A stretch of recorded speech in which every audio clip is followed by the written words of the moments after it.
ফিরে এলাম বিরতির পর।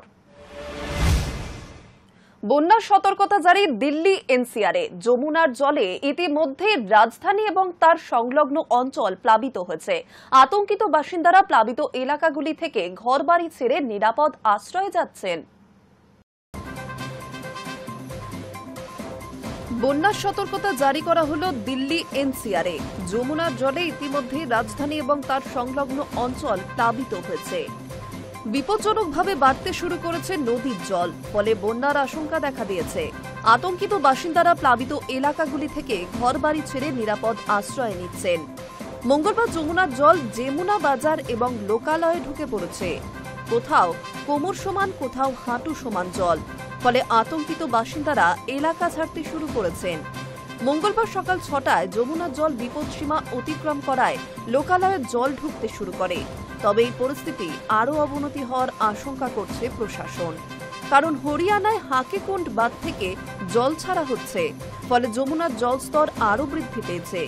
দিল্লির নিচু এলাকাগুলি বন্যার প্রবল আশঙ্কা দেখা দিয়েছে। প্লাবিত হতে পারে এমন জায়গাগুলিতে বন্যার সতর্কতাও জারি করা হয়েছে। যমুনার জল বাড়তে থাকায় লোহা পুলেও যান চলাচল নিয়ন্ত্রণ করা হচ্ছে। বিকেল 5টার পর থেকে যান চলাচল বন্ধ করে দেওয়া হবে বলে প্রশাসন সূত্রে খবর। মঙ্গলবারও বৃষ্টি হতে পারে বলে জানিয়েছে মৌসুম ভবন। ভারী বৃষ্টির জেরে সোমবার হাতিকুন্ড বাঁধে জলের পরিমাণ 3 লক্ষ কিউসেক ছাড়িয়ে যায়, ফলে বাঁধের 18টি গেট খুলে দেওয়া হয়। সোমবার সকাল পর্যন্ত হাতিকুন্ড বাঁধ থেকে 29,313 কিউসেক জল ছাড়া হয়েছে, ফলে যমুনার জলস্তর বৃদ্ধি পাওয়ায় সোমবার বিকেলের মধ্যে দিল্লির নিচু এলাকাগুলি প্লাবিত হয়। জলস্তর কতটা বাড়ছে তার রাতভর নজরদারি চালিয়েছে স্থানীয় প্রশাসনগুলি। মঙ্গলবার সকাল হতেই রাজধানীর যমুনা সংলগ্ন এলাকাগুলিতে পরিস্থিতি আরও অবনতি হয়েছে বলে প্রশাসন সূত্রে খবর। 205.33 মিটার হল বিপদসীমা। মঙ্গলবার সকালে দিল্লিতে যমুনার জল 205.68 মিটার ছুঁয়েছে। বিকেল 5টার মধ্যে 206.50 মিটার জলস্তর ছুঁয়ে ফেলবে বলে সতর্কতা জারি করেছে প্রশাসন। মুখ্যমন্ত্রী রেখা গুপ্ত আশঙ্কা প্রকাশ করেছেন যে দিল্লিতে যমুনার জলস্তর 207 মিটার বা তার বেশি পর্যন্ত পৌঁছাতে পারে। তিনি আশ্বাস দিয়েছেন, যমুনা সংলগ্ন এলাকাগুলি প্লাবিত হলেও এই পরিস্থিতির আঁচ পড়বে না শহরের অভ্যন্তরে। তবে পরিস্থিতি মোকাবিলার জন্য সর্বত্রভাবে প্রস্তুত রয়েছে প্রশাসন। অন্যদিকে হরিয়ানার গুরুগ্রামেও পরিস্থিতি বেশ খারাপ। সোমবার ভারী বৃষ্টি হওয়ায় বহু এলাকা জলমগ্ন হয়ে পড়েছে। মঙ্গলবারও ভারী থেকে অতি ভারী বৃষ্টির সতর্কতা জারি করা হয়েছে। পরিস্থিতি পর্যবেক্ষণ করে স্কুলগুলিকে অনলাইনে ক্লাস করানোর পরামর্শ দেওয়া হয়েছে এবং বেসরকারি সংস্থাগুলিকে বাড়ি থেকে কাজের ব্যবস্থা করার পরামর্শ দেওয়া হয়েছে প্রশাসনের তরফে। সোমবার দুপুর 3টে থেকে সন্ধ্যে 7টা পর্যন্ত 100 মিলিমিটার বৃষ্টি হয় গুরুগ্রামে, ফলে পুরো শহর থমকে যায়। 20 কিলোমিটার জুড়ে দীর্ঘ যানজটেরও সৃষ্টি হয় সেখানে।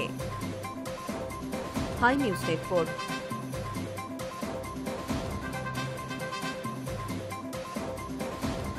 সেমিকন ইন্ডিয়া 2025-এ ভারতের সেমিকন্ডাক্টর খাতে ঐতিহাসিক অগ্রগতির কথা ঘোষণা করলেন প্রধানমন্ত্রী নরেন্দ্র মোদী। বিনিয়োগ ছাড়ালো 1.5 লাখ কোটি টাকা। প্রধানমন্ত্রী নরেন্দ্র মোদী আজ সেমিকন ইন্ডিয়া 2025-এ জানিয়েছেন, 2021 সালে শুরু হয়েছিল সেমিকন ইন্ডিয়া প্রোগ্রাম। 2023 সালে অনুমোদন পায় দেশের প্রথম সেমিকন্ডাক্টর প্ল্যান্ট। 2024 সালে আরও প্রকল্প অনুমোদিত হয়, আর 2025-এ একসঙ্গে 5টি নতুন প্রকল্পের ছাড়পত্র দিয়েছে কেন্দ্র। মোদী জানান, মোট 10টি সেমিকন্ডাক্টর প্রকল্পে 1.5 লাখ কোটিরও বেশি বিনিয়োগ হচ্ছে। এর মধ্যে দিয়ে ভারতের প্রতি বিশ্বের আস্থা স্পষ্টভাবে প্রতিফলিতও হচ্ছে। প্রধানমন্ত্রী আরও বলেন, ন্যাশনাল সিঙ্গেল উইন্ডো সিস্টেম চালু হওয়ার ফলে কেন্দ্র ও রাজ্যের সমস্ত অনুমোদন এখন এক প্ল্যাটফর্মেই পাওয়া যাচ্ছে। এতে বিনিয়োগকারীরা মুক্ত হচ্ছেন কাগজপত্রের জটিলতা থেকে। প্রধানমন্ত্রী মনে করিয়ে দেন, ভারতের সেমিকন্ডাক্টর শিল্প ভবিষ্যতে শুধু দেশীয় চাহিদা মেটাবে না, বরং বৈশ্বিক সাপ্লাই চেনেও গুরুত্বপূর্ণ ভূমিকা পালন করবে। फ्रेंड्स, भारत की स्पीड क्या है ये भी मैं आपके सामने रखना चाहता हूं। साल 2021 में हमने सेमिकॉन इंडिया प्रोग्राम शुरू किया। साल 2023 तक भारत का पहला सेमीकंडक्टर प्लांट अप्रूव हो गया। साल 2024 में हमने कुछ और प्लांट्स अप्रूव किए। साल 2025 में हमने 5 और प्रोजेक्ट्स क्लियर किए। कुल मिलाकर सेमीकंडक्टर के 10 प्रोजेक्ट्स में $18 बिलियन यानी 1.5 लाख करोड़ रुपए से अधिक का इन्वेस्टमेंट हो रहा है। ये भारत पर दुनिया के बढ़ रहे भरोसे को दिखाता है। साथियों, आप जानते हैं सेमीकंडक्टर्स में स्पीड मैटर करती है। फाइल से फैक्ट्री का समय जितना कम होगा, जितना कम पेपर वर्क होगा, वेफर वर्क उतना जल्दी शुरू हो पाएगा।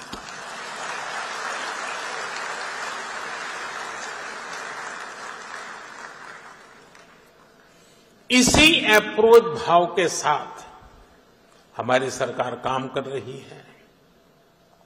हमने नेशनल सिंगल विंडो सिस्टम लागू किया है। इससे केंद्र और राज्यों के सारे अप्रूवल्स एक ही प्लेटफॉर्म पर मिल रहे हैं। इससे हमारे इन्वेस्टर्स बहुत सारे पेपर वर्क से मुक्त हो गए हैं। आज देश भर में plug and play infrastructure model पर सेमीकंडक्टर पार्क्स बनाए जा रहे हैं। सेमिकन इंडिया 2025-এ প্রধানমন্ত্রীর ঘোষণায় স্পষ্ট, প্রযুক্তি ও বিনিয়োগের ক্ষেত্রে ভারত এখন বিশ্বের আস্থার নতুন কেন্দ্রবিন্দু। Hi news network. চীনের সঙ্গে জোট বাঁধতে চলেছে ভারত। চীনের সংস্থার সঙ্গে জোট বেঁধে বৈদ্যুতিক সামগ্রী তৈরি করবে ভারত। মোদি জিনপিং বৈঠকের পর বয়কট পর্ব কি অতীত হচ্ছে? ভারত চীন নেতিবাচক সম্পর্কের আবহে চীনা পণ্য বয়কটের ডাক উঠেছিল। তবে চীনের তিয়ানজিন শহরে প্রধানমন্ত্রী নরেন্দ্র মোদী এবং শি জিনপিং এর দ্বিপাক্ষিক বৈঠকের পর বৈদ্যুতিক সামগ্রী উৎপাদনে জোয়ার আসবে বলে আশায় বুক বাঁধছেন স্থানীয় উৎপাদকেরা। মার্কিন সংবাদ মাধ্যম ব্লুমবার্গের প্রতিবেদন অনুসারে চীনের সংস্থাগুলির সঙ্গে যৌথভাবে বৈদ্যুতিক সামগ্রী উৎপাদন করার একটা সম্ভাবনা দেখছে ভারতের সংস্থাগুলি। সেক্ষেত্রে বিনিয়োগকারীরাও অর্থ বিনিয়োগের পরিমাণ বৃদ্ধি করতে পারেন। রাশিয়া থেকে তেল আমদানি অব্যাহত রাখার জন্য ভারতের অধিকাংশ পণ্যের ওপর অতিরিক্ত 25% আমদানি শুল্ক আরোপ করেছেন মার্কিন প্রেসিডেন্ট ডোনাল্ড ট্রাম্প। তবে যে পণ্যগুলির উপর শুল্ক ছাড় রয়েছে সেগুলির মধ্যে অন্যতম বৈদ্যুতিক সামগ্রী। সেক্ষেত্রে উৎপাদন বৃদ্ধি পেলে উদ্বৃত্ত পণ্য আমেরিকায় রপ্তানি করতে পারবে ভারত।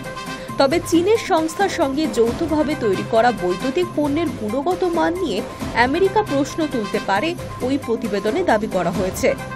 সাংহাই কোঅপারেশন অর্গানাইজেশনের বৈঠকে যোগ দিতে রবিবার চীন গিয়েছিলেন প্রধানমন্ত্রী। বৈঠকের ফাঁকেই প্রেসিডেন্ট জিনপিং এর সঙ্গে দ্বিপাক্ষিক বৈঠক করেন তিনি। বর্তমান ভূরাজনৈতিক পরিস্থিতিতে দুই প্রতিবেশী দেশের মধ্যে সম্পর্ক মজবুত করার বিষয়ে সহমত হন নরেন্দ্র মোদী এবং জিনপিং দুজনেই। অনেকেই মনে করছেন ট্রাম্পের শুল্ক নীতি সংঘাত ভুলে কাছাকাছি আসতে বাধ্য করেছে ভারত এবং চীনকে। কোভিডের সময় বন্ধ হয়ে যাওয়া স্থল বাণিজ্য পুনরায় শুরু করার বিষয়ে কথা হয়েছে দুই রাষ্ট্রপ্রধানের মধ্যে।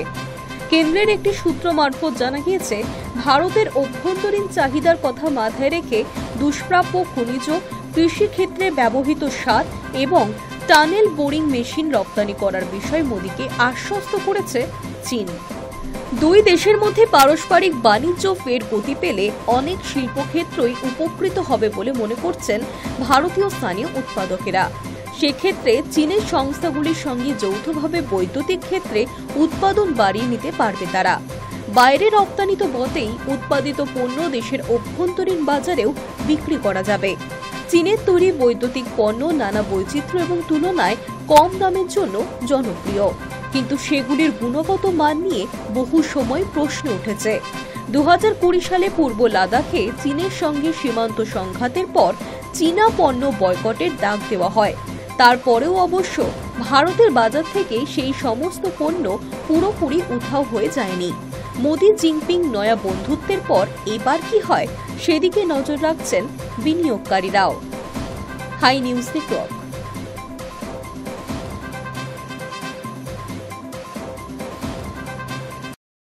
ভয়ঙ্কর ভূমিধসের কবলে সুদান, জনশূন্য প্রায় গ্রাম। ঘটনায় অন্তত 1000 জনের মৃত্যু, একজনই মাত্র জীবিত রয়েছে বলে জানা গিয়েছে।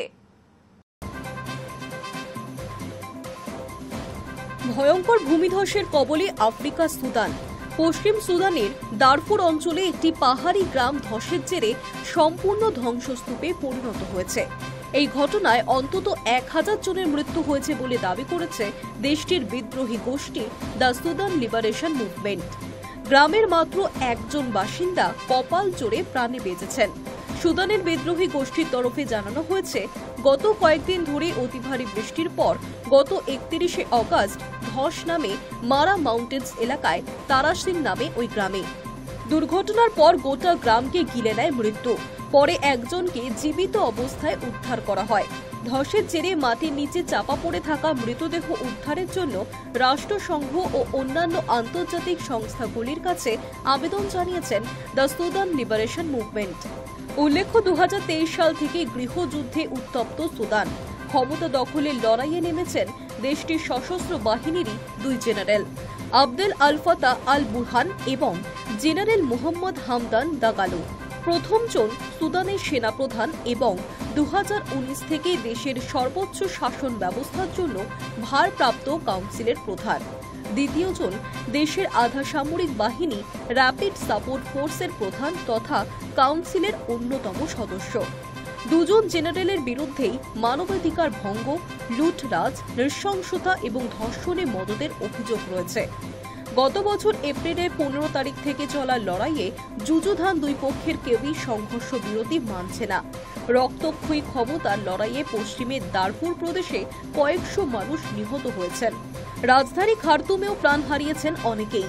যুদ্ধের জেরে 20,000-এর বেশি মানুষের মৃত্যু হয়েছে এখনো পর্যন্ত। ভয়াবহ এই গৃহযুদ্ধ থেকে বাঁচতে বহু বাসিন্দা আশ্রয় নিয়েছিলেন এই মারা মাউন্টেন্স এলাকায়। সেখানেই এবার প্রকৃতির রোষে পড়লেন সাধারণ মানুষ। দারফুরের সেনাবাহিনী সমর্থিত গভর্নর মিন্নি মিন্নাও ভূমিধসকে একটি মানবিক বিপর্যয় বলে আখ্যা দিয়েছেন।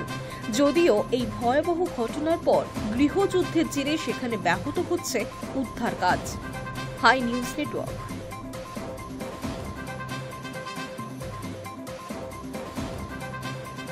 নিউজ টুডে এখন এই পর্যন্তই। আর অন্যান্য খবরের জন্য নজর রাখুন হাই নিউজে। নির্ভীক, নিরপেক্ষ।